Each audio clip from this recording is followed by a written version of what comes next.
최대한 얇게 썰어 그릇에 담고 식초를 부어줍니다. 마지막으로 꿀을 한 컵 붓고 상온에서 이틀 정도 숙성시켜주면 새콤달콤한 레몬 꿀 식초가 완성되는 거죠. 레몬 꿀 식초는 비린내를 잡아주는 효과가 있어서 해산물 위에 뿌려 드시면 상큼하게 즐길 수 있습니다.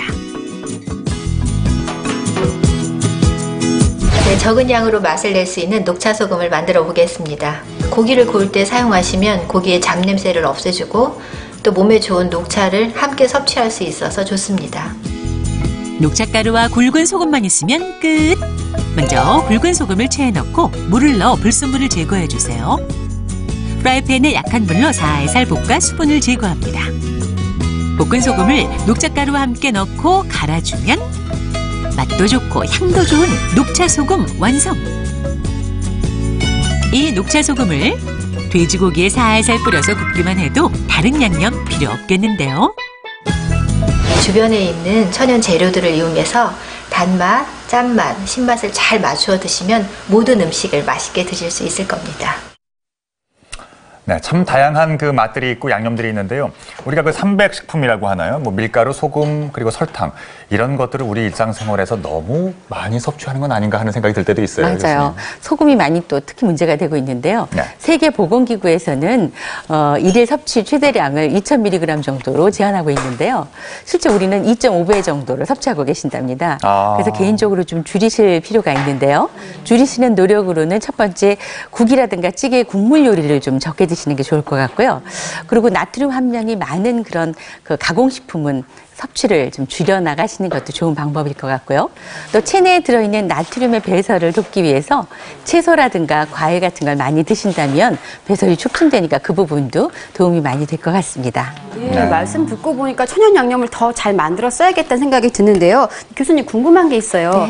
네. 양념 만들려면 이렇게 기본적으로 넣는 재료들 있잖아요. 뭐 소금이나 설탕, 뭐 식초 등등. 이것도 넣는 순서가 있다면서요? 그렇죠. 넣는 순서에 따라서 어떤 수로 넣느냐에 따라서 음식이 전혀 좀 달라질 수도 있어요.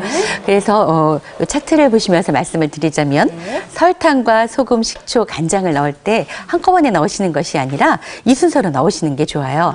설탕을 맨 먼저 넣는데요. 그 이유는 설탕은 분자량이라는 게 커가지고요. 금방 식품으로 침투하지 않습니다. 그래서 먼저 집어넣어야 서서히 침투하기 때문에 나중에 최종적으로 간이 맞는 그런 효과를 나타내는데요. 설탕은 보습성이라는 게 있어요. 약간 재료를 부드럽게 해요. 그렇기도 하고 점성도 주고 그다음에 갈색화 이게 가열되면 약간 갈색이 되면서 풍미가 나는 그런 효과를 갖게 되고요. 소금이라고 하면 삼투압 굉장히 어려운 말인 것 같으시죠? 이게 여러분들 매일 김치 담그실 때 느끼시는 거예요. 수분이 빠져나가는 그런 현상을 초래할 수 있고요. 또 단백질과 만나면 딱딱하게 응고되는 거예요. 그리고 낙지라든가 토란을 깨끗하게 씻을 수 있는 세정작용도 하게 되고요.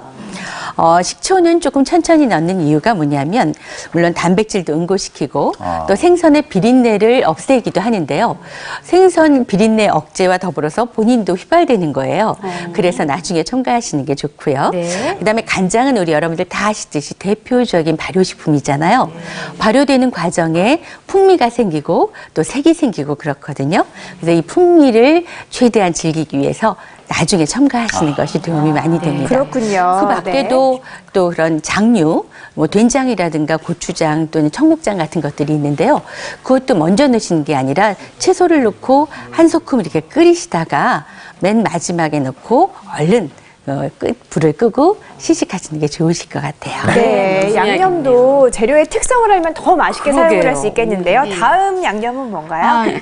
선생님 말씀하신 대로 짠맛을 조금 줄여주는 만능 양념 쌈장입니다. 맛가루로 만든. 자, 맛쌈장. 네, 일단 먼저 쌈장을 좀 넣으시는데요. 여기에 가루가 많이 들어가기 때문에 약간 뭉칠 수가 있어요. 그래서 조금씩 분배해서 넣으시는 거예요. 지금 이게 새우가루. 새우가루. 네. 제가 한번 그럼 조금씩 넣으면서 저어야 한다니까 제가 사실 이게 잘 안 섞여지거든요. 이게 하다 보면. 이거는 표고버섯가루. 여기에 맛술을 조금 넣어요. 살짝 넣어야겠네요. 네. 이제야 좀 풀리네요. 네, 풀릴 수 있도록. 그리고 마늘가루. 마늘가루. 이 가루도 집에